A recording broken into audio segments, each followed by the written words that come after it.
जल संकट, जिसके बारे में सोचकर और सुनकर ही डर लगता है। कई राज्य ऐसे भी हैं जहां ये संकट रोजाना बढ़ता जा रहा है। इसका एक बड़ा कारण पानी की बर्बादी भी बताया जाता है।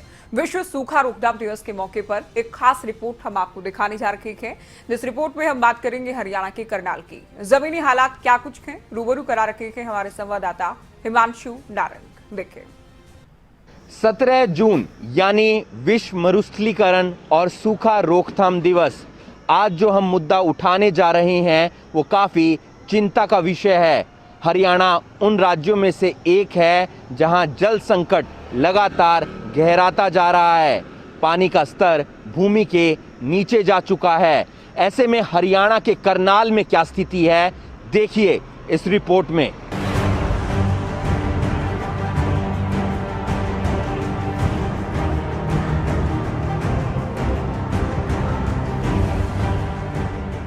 जल बिन सब सून। इस वाक्य का असल मतलब उनसे पूछिए जो पानी की एक एक बूंद के लिए तरसते रहे हैं। आज भी देश के कई राज्यों में कई गांव, कई क्षेत्र ऐसे हैं जहां पर जल संकट बना हुआ है। राज्य सरकारें अपने स्तर पर तमाम प्रयास कर रही हैं कि इस संकट से जल्द ही पार पाई जाए। हरियाणा में भी जल संकट गहराता जा रहा है। इसके अलावा इस संकट के गहराने की एक बड़ी वजह जल की बर्बादी भी है। ऐसे में हरियाणा सरकार भी तमाम प्रयास कर रही है कि इस जल संकट को जल्द ही खत्म किया जाए। जो पानी हमारा उपलब्ध है, हम उसका मैनेजमेंट क्यों नहीं ठीक करें? तो हमने उसकी द्विवार्षीय जल प्रबंधन योजना ये बनाई है कि इन 2 वर्षों में, हालांकि इस पर जितना काम कोविड के दिनों में हम पर्याप्त नहीं कर पाए, तो इन 2 वर्षों में फिर भी पर्याप्त, चाहे वो इरिगेशन डिपार्टमेंट की योजनाएं हैं, चाहे पब्लिक हेल्थ इंजीनियरिंग की योजनाएं हैं, ऐसे सबके माध्यम से एग्रीकल्चर की उसमें योजनाएं हैं, पानी को कैसे बचाया जाए। योजना हमने शुरू की, किसान धान को कम बोए,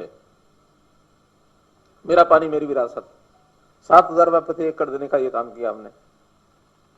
विश्व बैंक ने भी इसको सराहा है कि ऐसी एक योजना जिसमें से पानी बचता है। 94,000 एकड़ लैंड पर पिछली बार पानी कम बोया गया, यानी धान कम बोया गया। विश्व मरुस्थलीकरण और सूखा रोकथाम दिवस पर हम बात कर रहे हैं हरियाणा के करनाल जिले की। करनाल में भूजल स्तर काफी नीचे चला गया है। इसकी सबसे बड़ी वजह है यहाँ के पानी का फ्रेश होना, यानी मीठा होना, और लोग लगातार इस पानी का इस्तेमाल कृषि क्षेत्र में, इंडस्ट्री क्षेत्र में कर रहे हैं। करनाल के आसपास के इलाकों में धान की फसल काफी ज्यादा होती है और धान की फसल के वक्त पानी की काफी ज्यादा खपत भी होती है। लगातार पानी की बढ़ती खपत हमें डार्क जोन में तो पहले ही ले गई थी, अब स्थिति और ज्यादा भयंकर होती जा रही है। वाटर टेबल का डिक्लाइनिंग ट्रेंड है, तो करनाल भी उससे अछूता नहीं है। करनाल में भी वाटर टेबल का डिक्लाइनिंग ट्रेंड है। हमारा वाटर धीरे धीरे नीचे जा रहा है। हर साल हमारा 1.5 से आधे से 1.5 मीटर तक हमारा डिक्लाइनिंग है। जिले में भूजल स्तर की स्थिति क्या है और हर साल हम कितना ज्यादा पानी इस्तेमाल कर रहे हैं, इस पर निर्भर करता है कि हमने प्राकृतिक संसाधनों से कितना पानी रिचार्ज किया और कितना हमने अलग अलग क्षेत्रों में खर्च किया। उसकी कैलकुलेशन की जाती है और उस आधार पर कैटेगरी बनाई जाती है कि कौन सा जिला किस स्टेज पर है, और इसी आधार पर 4 श्रेणियां निर्धारित की गई हैं। इसमें सबसे पहले आती है सेफ कैटेगरी। अगर पानी का 70% तक डेवलपमेंट हो रहा है तो आप सेफ कैटेगरी में हैं। सेमी क्रिटिकल कैटेगरी, यानी अगर पानी का 70 से 90% तक डेवलपमेंट है तो आप सेमी क्रिटिकल कैटेगरी में हैं। क्रिटिकल कैटेगरी, अगर पानी का 90 से 100% तक डेवलपमेंट है तो आप क्रिटिकल कैटेगरी में हैं। ओवर एक्सप्लॉइटेड कैटेगरी, अगर पानी का 100% से ज्यादा डेवलपमेंट है तो आप ओवर एक्सप्लॉइटेड कैटेगरी में आते हैं। मतलब साफ है, जितना पानी हम हर साल रिचार्ज नहीं कर पाते उससे कहीं ज्यादा हम इस्तेमाल कर देते हैं, यानी कि ओवर ड्राफ्टिंग हो रही है। करनाल जिले का अगर इंद्री क्षेत्र छोड़ दिया जाए तो पूरे करनाल में भूजल की ओवर ड्राफ्टिंग होती है। ग्राउंड वाटर का और हमारा सेंट्रल ग्राउंड वाटर बोर्ड के साथ मिल करके हमारा एक रिसोर्स एस्टिमेशन का हमारा काम होता है, जिसमें हम ग्राउंड वाटर के रिसोर्स को एस्टिमेट करते हैं। तो उसमें हम तमाम फैक्टर जिनसे पानी रिचार्ज हो रहा है, जैसे रेनफॉल है, हमारा कैनल का सीपेज है, पॉन्ड्स है हमारे, और हमारा जो रिचार्जिंग स्ट्रक्चर्स हैं, तो तमाम वो तरीके जिनसे हमारा रिचार्ज हो रहा है और तमाम वो तरीके जिनसे हमारा विड्रॉल हो रहा है, जैसे हम इरिगेशन के लिए निकालते हैं, हमारे ट्यूबवेल्स हैं इरिगेशन के लिए, जैसे हमारा पब्लिक हेल्थ का है ड्रिंकिंग डोमेस्टिक के लिए, इंडस्ट्रियल ट्यूबवेल्स हैं, तो वो सारा एक उनका एक कैलकुलेशन करके कि कितना हमने रिचार्ज किया, कितना हमने निकाला, तो उस बेस पे हम कैटेगरी बनाते हैं हमारी, जिसको हम स्टेज ऑफ डेवलपमेंट बोलते हैं। जमीन के नीचे पानी पहले काफी पर्याप्त मात्रा में था, लेकिन जब से सबमर्सिबल लगने शुरू हुए तब से भूजल स्तर और नीचे जाता रहा। 1974 में करनाल का भूजल स्तर 5.37 मीटर था। साल 2000 में भूजल स्तर 8.57 मीटर पर आ गया, यानी 26 साल में भूजल स्तर 3 मीटर के आसपास बढ़ा। साल 2020 में भूजल स्तर 20 मीटर के करीब आ गया। इससे आप अंदाजा लगा सकते हैं कि किस तरह से ये संकट लगातार गहराता जा रहा है। हालांकि प्रशासन की तरफ से तमाम प्रयास किए जा रहे हैं। उन प्रयासों की अगर बात करें तो कृत्रिम विधियों के जरिए भूजल स्तर को बढ़ाने के प्रयास लगातार जारी हैं। रेन वाटर हार्वेस्टिंग के जरिए पानी को बचाने के प्रयास किए जा रहे हैं।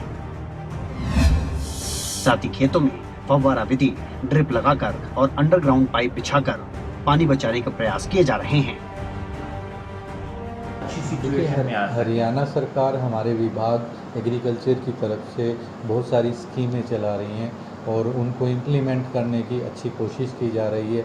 जैसे एक तो हम चाह रहे हैं कि जो फसल चक्कर है वो बदले, लोग धान या शुगर केन को छोड़ करके मक्का जैसी फसल उगाएं जिसमें कम पानी की खपत हो। दूसरा जो विभाग कर रहा है कि स्प्रिंकलर वगैरह लगाएं ताकि मिनिमम पानी का यूज़ हो। दूसरा हमारा मोर क्रॉप पर ड्रॉप, तो हर क्रॉप को ड्रॉप में जैसे उसका स्प्रिंकलर का, इस तरह की तमाम कोशिशों में लगा हुआ है। जीरो टिलेज मशीन है, एग्रीकल्चर की बहुत सारी जो मशीनें हैं, वाटर जो लेवलिंग का है, तो बहुत सारे इस तरह के। दूसरा इरिगेशन का UGPL का, अंडरग्राउंड पाइपलाइन का। एग्रीकल्चर का रेन वाटर हार्वेस्टिंग स्ट्रक्चर का है कि जितना भी जो रूफ टॉप का जो वाटर हो वो सीधा हम रिचार्ज कर सके ताकि वाटर टेबल को बढ़ाने में उसमें मदद मिले। हर जिले में काफी अवैध ट्यूबवेल्स के कनेक्शन होते हैं, जिसकी वजह से पानी ज्यादा खर्च होता है और भूजल स्तर गिरने की समस्या बनी रहती है। जिनके अवैध ट्यूबवेल कनेक्शन है उनके खिलाफ कार्रवाई भी की जा रही है और आगे भी की जाएगी। इस बात की जानकारी जिला उपायुक्त ने दी। इसके लिए एक तो मुख्य वजह है जो अनऑथराइज्ड वाटर कनेक्शंस हैं, ट्यूबवेल कनेक्शंस। तो सबसे पहले तो उन पे शिकंजा कसना है। जो भी अनऑथराइज्ड है, हमें कुछ कंप्लेंट्स भी मिली हैं, कार्रवाई भी की हैं, और आगे जो भी अनऑथराइज्ड ट्यूबवेल कनेक्शंस मिलेंगे उन पे कार्रवाई करेंगे।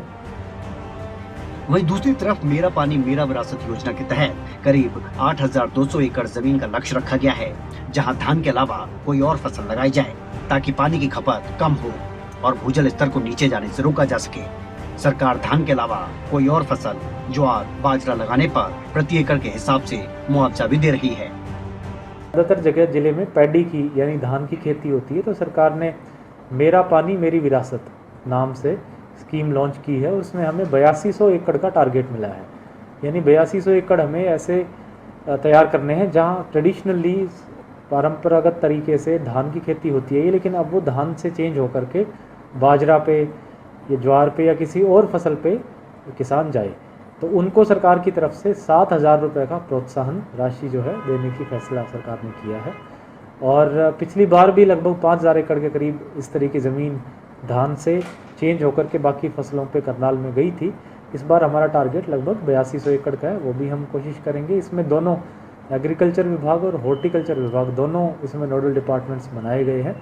उससे धीरे धीरे करके जल स्तर सुधारा जा सकेगा। हरियाणा में जमीन के घटते जल स्तर को लेकर सरकार चिंतित है। इसको लेकर सरकार ने मेरा पानी मेरी विरासत योजना भी चलाई है, जिसके तहत कम पानी वाली फसल उगाने पर किसान को प्रोत्साहन राशि दी जाती है। ऐसे में अलग अलग स्थानों को अलग अलग जोन में बांटा गया है। सरकार के साथ साथ पानी बचाने की जिम्मेदारी हर किसान और हर नागरिक की हो जाती है, क्योंकि जल ही जीवन है और पानी की बूंद बूंद को बचाना हमारा सर्वप्रथम कर्तव्य है।